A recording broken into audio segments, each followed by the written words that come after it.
All right, welcome back to Refresh. It's really nice to have you. I hope you're enjoying the conversations we're having on leadership. Last time, in our previous episode, we spoke about, going through failure. How do you navigate that? What's the, role of faith even in that? And Reverend Albert Shitakwa also shared his, story about going to Masai Mara, hoping that people will be born again, but then it turned out to be the other way around. But then he was reminded that, you know what, I'm still doing my work in whichever way.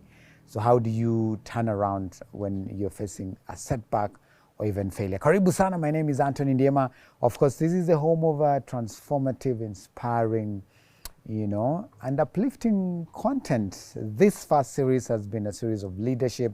We'll be, stepping into something else as we keep going. Share with us what do you expect? What is that thing that you really desire to hear? And we'll be able to bring in speakers who can be able to share that with you. Karibu sana tena Pasi, as we continue with this. Today leo hatukuwa na memo, leo tuko sawa. Thank you. Mimi nikuambia mimi ni mtu wa grey. Yes, ndio hizo. Uko tu sawa. Those are very safe colors. Oh yeah. Hata mimi nakuanga blue, black. Hapo tu. Kila niko na pink ama yellow. There's someone who has pushed that button, and sometimes it's allowed just to step out. Once in a while, it's good to come out of your comfort zone. That's right. Yeah. But it's good to have you. You've been well? Yes, I've been well. I think going on with the assignments that God has given us, and it's exciting, and just being involved in God's work. That's right. Yeah. All right. So for those who are tuning in, probably for the very first time, Reverend Albert Shitakwa is the lead pastor at Green Pastures Tabernacle, Hebron City. It's based in Utawala. So every time we say GPT Hebron City, it's not Chat GPT, it's Green Pastures Tabernacle. And you have spoken about leadership. You have had lots of conversations about leadership. What's the root of this for you as a person being an authority in leadership? I don't consider myself an authority, really. All right. Your content iko, ni authority. But yes. I think early, from when we were young, right. I was interested in matters leadership. Okay. So one of the guy who we first mentored us really taught us about or demystified leadership for us. And I think I'm forever grateful for him, because he simplified leadership not to be the mysterious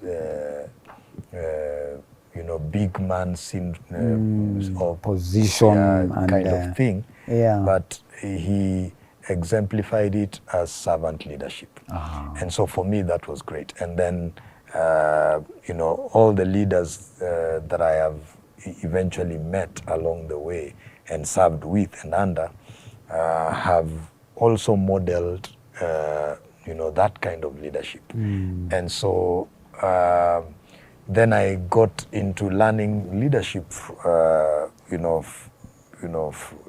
from John Maxwell, and I read a lot on leadership. Right. And so in the process, leadership became something that I like looking at.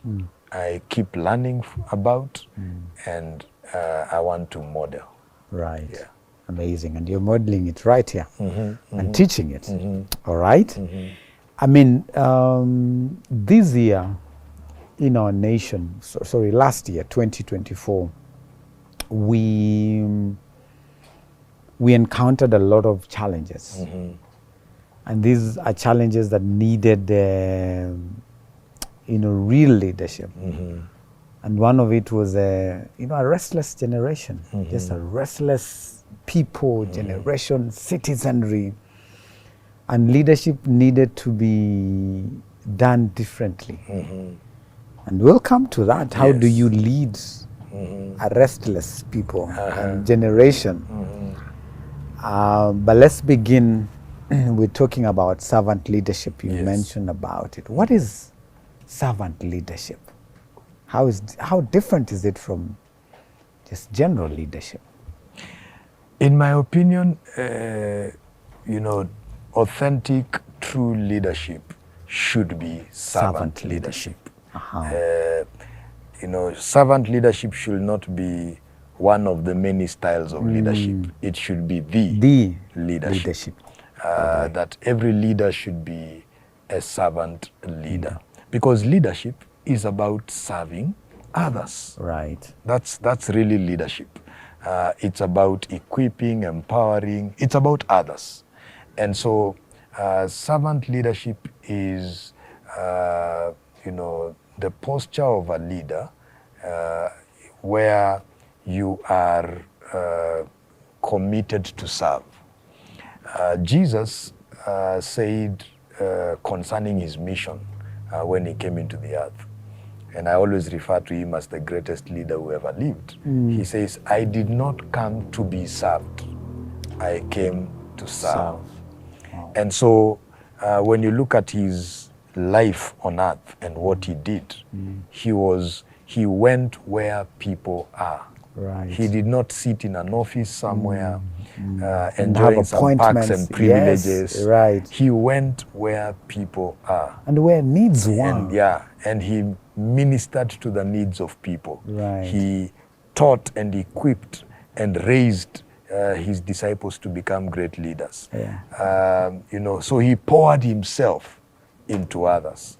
And that is servant leadership. But then servant leadership is also cannot be talked of without the aspect of modeling. And so for you to be a great servant leader, then you exemplify it, you model it, you show it by how you live your life. You get? So people can be able to follow your example.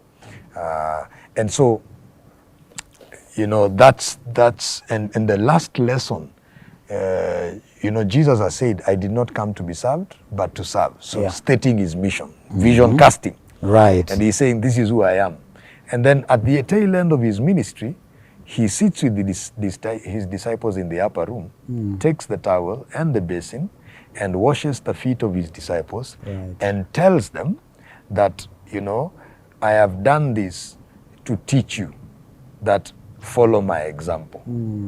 So Jesus, in his parting shot, modeled for us what leadership should look like. Amazing. And that is servant leadership. Right. Yeah. Serving others. Serving others. Yeah. And we have, we have created a notion, and I will really desire that you demystify this. We've created a notion that servant leadership happens within the walls of church, within the context of church. But I believe servant leadership needs to happen everywhere. No, every leader, irrespective of whether you are the president or you are a CEO or you are a pastor, every leader should model servant leadership. Yeah. And, that means your mindset should be to serve others. You are in that position not for you, but for others. Yeah. You are in that space, or you have that privilege, not for you, but for others. That's the mindset of a servant leader. Right. Let this mind be in you that was in Christ Jesus. So a servant leader, uses their resources, their, skills, their abilities to be able to help others, build others, equip others, make others better. So that's a servant leader. So that's the first mindset of a servant leader. Right. And something else about a servant leader is, for you to truly be a servant leader, you must have faith in people, in the sense that you look at people as every person has inherent worth. Right. and deserves to be what God created them to be. And, that positions you not to look down on people or treat people as beneath you, but dignify every person that you get to meet. That's a quality of a servant leader. Right. And so that means, therefore, the posture of a servant leader is humility. You can't show and demonstrate servant leadership without a sense of humility. Right. Yeah. Let's stick right in there. There are certain quarters and careers, let me use the word careers, where humility is seen as, it's seen as weakness. I mean, if you're humble, and people have conversations, they say, this one is not a good leader because, and I have had that experience myself, where you're told for you to be effective, you have to be on the case of people. You have to step on them. You have to show your strength. But if you have humility and you're humble, then people will take advantage of you. How do you demystify that? If you have to remind people that you are the boss, then there is a problem. Yes. Because remember what you talked about leadership. Leadership is influence. That's true. And people follow you because they want to. If you are a leader and you have no one following you, then there's no leadership there. There is no leadership. You are only taking a walk. That's so, and for people to follow you, there are things that cause these people to follow you. Your influence. Right. And so we talked in one of the shows that we had, we talked about character, competence, and charisma. But so your ability to connect with people, people will respect you for three things. Your relationship with them. And your relationship with people is how you value people, how you treat people, how you handle people, will make people love you and connect with you. And so they respect you because of your ability to identify with them, to come to their level. That in fact, John Maxwell says, yes, people buy into you first before they buy into your vision. And that's why your relationship with people becomes critical. Right. People need to see that you treat them as people. You don't see men as trees. You treat them as people. You value them. Right. You recognize them. You honor them. Because the way we have looked at it is honor is supposed to go upward. But really, honor begins by how the leader honors the people that you lead. Right. And so when you demonstrate respect, when you empathize with people, when you have compassion for people, when you connect with people, and you build meaningful relationships with people, they will love you and respect you. Right. So that's one. But character is the other thing. And character speaks about your integrity. You are a man of your word. You keep your word. You live honestly. Integrity, you are firm in terms of your principles. So character is extremely important because now people respect you because of your character. Right. You are credible, you are a man of integrity, you are a truthful person. That character makes people respect you. And then competence. Right. You are good at what you do. You function, you are good at what you do. You function best in the area of your strength. And so develop your strengths. Become competent at what you do. You may not be competent in everything, but in what you're good at, be good at. Right. And those three things make people respect you and follow you. So you don't have to throw your weight around for people to follow you. You don't have to invoke your office for people to follow you. You don't have to remind people, I'm the man in this house. I'm the boss. I'm the pastor in this church. The moment you do that, you are demonstrating and exhibiting your insecurity. Right. And so, you know, because leadership is about influence, and influence speaks about people follow you because they want to follow you, not because they have to follow you. Right. Then it is not about manipulating people, you know, using brute force to govern people. It's about being able to gain their respect, Right. so that they choose to follow you willingly. Yeah, and you don't do that by doing what people imagine is leadership. Oh my goodness! It's and there are people who are strong believers that they need to know that I am the leader. I think the more you do that, the more you lose your place as a leader. Because of the insecurity that comes with that.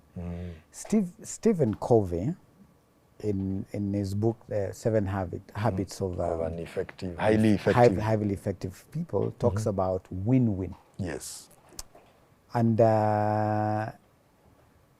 is it very key, or what's the importance of a servant leader looking at how others need to win in the process? You see, when you help people win,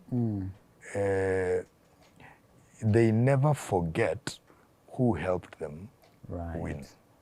And at the end of the day, when they win, you get the credit. That's true. You win. Yeah, you win.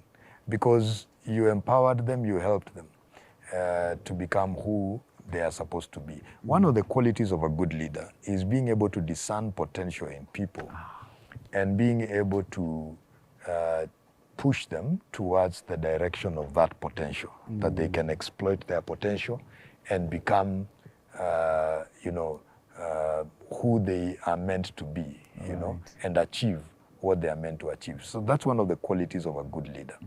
And now a servant leader then will go out of their way to help this person become the best of who they are. Right. Because a servant leader thinks about others, not necessarily themselves. And when you help others, you actually build yourself, you build the team. Right. And so for me, it takes a lot of sacrifice to go others-centered and to think about others and not necessarily self, because it will cost you as a leader. You have to, a servant's leader's mindset is you have to empty yourself into others, so that they can become what God created them to be. And so when they succeed, you have won. You get? Right. The success of any leader is in who succeeds them. I love that. You know, so the success of any leader is in who they have raised. So if I want to know you are a great leader, who have you raised? Who are you raising? Who have you raised? Yeah.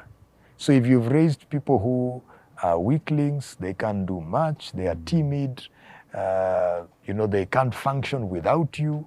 That describes your leadership. Yeah, that describes the kind of leadership you are. Right. But if you raise people who are thriving, who are doing exploits, Jesus says, greater works shall you do. Right. You know? So if you raise people who are confident in who they are, they don't have to keep referring to you. Right.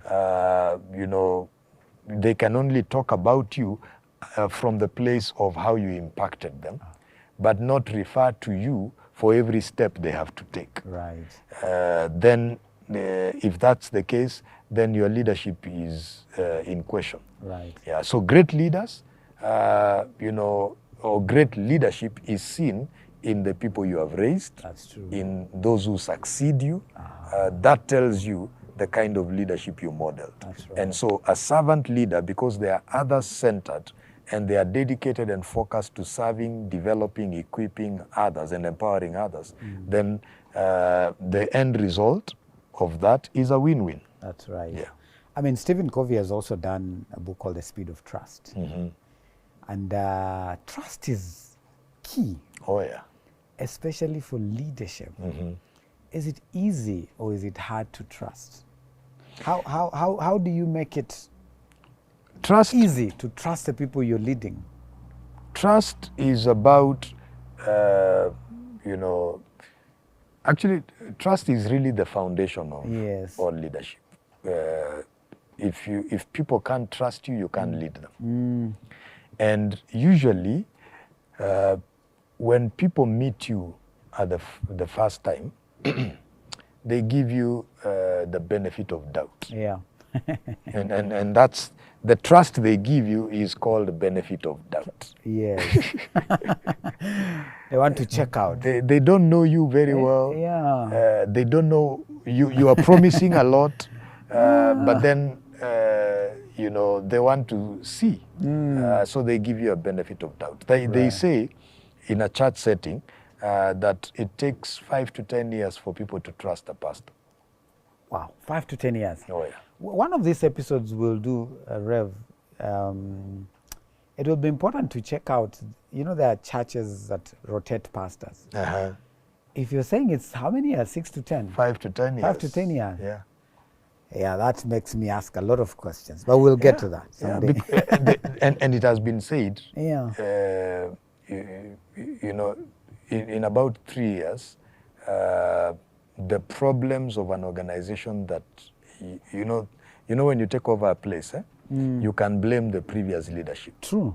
But after 3 years, you can't blame. You can't blame nobody. You had an opportunity. The problems of that organization are a reflection of your leadership. That's true. And so now back to trust. Yeah. So there is the benefit of doubt. Yeah. But then it takes time to build trust. You have to earn it. Right. You get? Wow. And you earn it by the character you demonstrate and you show. Yeah. The integrity you show. Right. So people begin to watch you and they see you are a man who keeps your word. They see you are a man who respects people. They see you are a man who is kind. All those aspects. They begin to look at that and you earn their trust. Right. You are a good steward. You use resources properly. You don't take advantage of the power, position, or privilege that you have. All those things. And over time, they are watching you. They are watching your conduct. Yeah. You morally are upright. You are not, abusing your position for self-gain and self-advantage. Yeah. They watch you. And over time, they begin to see this is a man that is credible. Right. And so trust is earned over time. You cannot, it's an oxymoron, even when you talk about the speed of trust is like what the scripture says, suddenly the Holy Spirit came. I normally say the suddenlies of God come after a process. And so, same with trust. Right. The speed of trust comes after a process. True. Once people trust you, then you are able to do much more faster than you would where there is no trust. That's true. Yeah. Let's flip it and come to now you as a leader. How do you get to trust the people you're leading? Because you have people who some want to take advantage, and we mentioned this previously. Some are watching you and they want to see, is this a leader I can trust so that I do what I need to do? How do you get to a level where you're now settled and allow people to work and do what they need to do without, having too close supervision on them? I think as leaders, it's good to, of course, it begins again by have faith in people. Right. Many times, you know, there is that saying, once bitten, twice shy. When we have experiences with people who betrayed us and who failed us, it can sabotage our leadership, because now we can treat everybody with suspicion. True. But it's important for a leader to give a benefit of doubt. Not all people are evil. Not all people are scheming. Right. Not all people, you know, want to exploit. And so give people a benefit of doubt. But then appreciate that you then don't become quick also in trusting people. So don't be quick in giving people positions. Watch them, walk with them, and you will be able to see the true intentions of people with time. Nobody is too good to hide their true intentions over time. That's true. They will always come out. Yeah. And you will be able to see good the intentions of people with time. Right. If somebody is not patient to go through the process, that is a person you need to watch out. Yeah, because any person that you want to trust they are willing to go through the process. They are not willing to take shortcuts. That's right. Yeah. And it's very important that the process is pursued. Yeah. Yeah. Yeah. So you will be able to see the true intent of people with time, when you give them assignments, when you give them money, when you give them certain levels of responsibility, how they handle others, how they handle resources. The Bible says, if you are not faithful with the unrighteous mammon, who will trust you with true riches? Wow. So that tells you how people handle money. Money is a revealer of character. That's true. It compounds. Oh yeah. Yeah, who you really are. But as a leader, it is very important now to give them opportunity so that you can get to see and eventually trust them. In just a few minutes, Rev, how do you lead in this generation? Wow. I mean, there's too much restlessness. In many things. We have a generation that that is far different from the generations that have been. Every generation is different. Right. But this generation is uniquely different. Right. And like we said some time back, that this generation is a bolder generation. They have grown up expressing themselves, and they are able to be vocal about their thoughts, their needs, their expectations. And it's also a restless generation in the sense that, you know, they get bored very fast. And you must you must be able to inspire them to stay on course. Right. And so leading this generation is very your leadership approach must adapt to the time that we are in. The principles remain the same, but your leadership style must adapt to the times that we are living. So we are living in a time when the authoritarian type of leadership can't work. We are living in a time when this shared leadership is actually the principle of the day.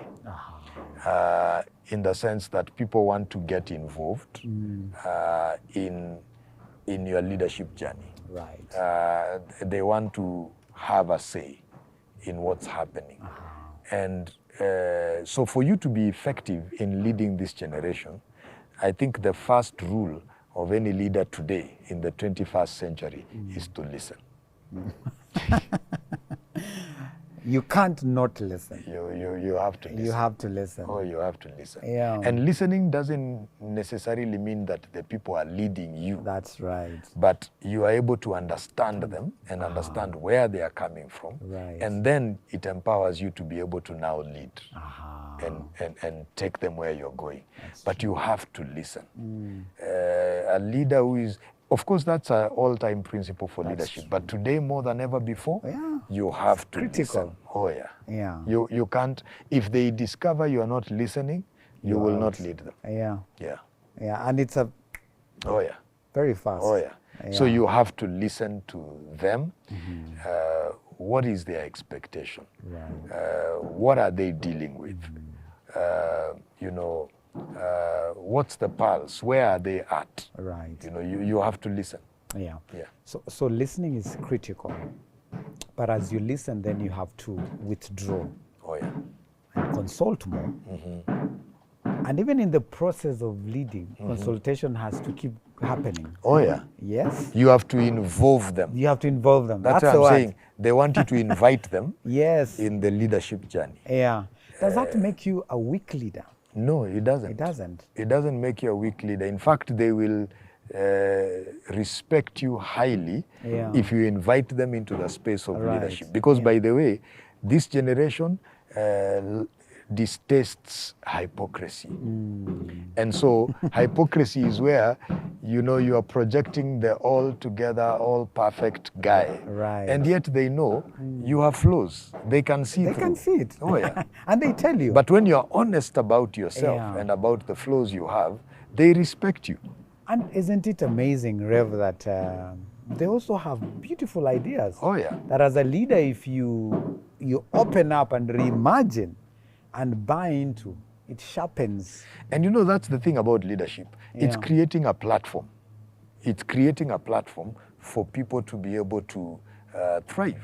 And so in this generation, a great leader should be able to, listening will help you, and being able to walk with them and journey with them with a mindset of creating a platform for them so that they can be able to explore those ideas. That's right. That's the kind of leadership that works in our day. Lovely. And so you've got to be, you can't be the kind of leader who thinks that I am the one to do it. You are the leader who creates the platform for others to do it. I love it. I have a friend of mine who, even before COVID, was one of those, I mean, he's an executive director of a huge firm. But he said, you know what, I want to trust you guys. He leads Gen Zs. Oh, yeah. The average age for his organization is about 26, 27. Those are young people. But then he brought them to the table and said, guys, let's work together. I trust you. Let's do this. And the organization is thriving because they keep, you know, pouring in ideas and they share, trust each other, and they implement. Yeah. So you don't show them, I mean, and you're not going with them. They want a situation where you're walking with them, you are journeying with them. Right. You are with them in this thing. Right. You don't just tell them what to do, and they don't see you doing it. That's right. They will not follow. I want to take a pause there. Again, these are pauses. We continue. And I think we will, this is what we will do. Let's bring in a Gen Z who's also a leader. Oh, yeah. And get to hear how they lead, but also how they desire to be led. Oh, yeah. So that we get their perspective as well. That would be great. But thank you very much, Rev, for the thoughts. I mean, it's been a build-up, and we keep building up on the principles of leadership. And I hope that you're learning something that will be impactful to you as a leader. Remember, as long as you have influence, then you are a leader. And everyone definitely has influence. Oh, yeah. And so they are leaders. Thank you so much. Looking forward to the coming conversations in the weeks to come. We want to encourage you to, again, subscribe to our channel, GPT Hebron City. And, you know, follow us also on our social media pages as we get to engage in this uplifting, inspiring, transformative content. God bless you.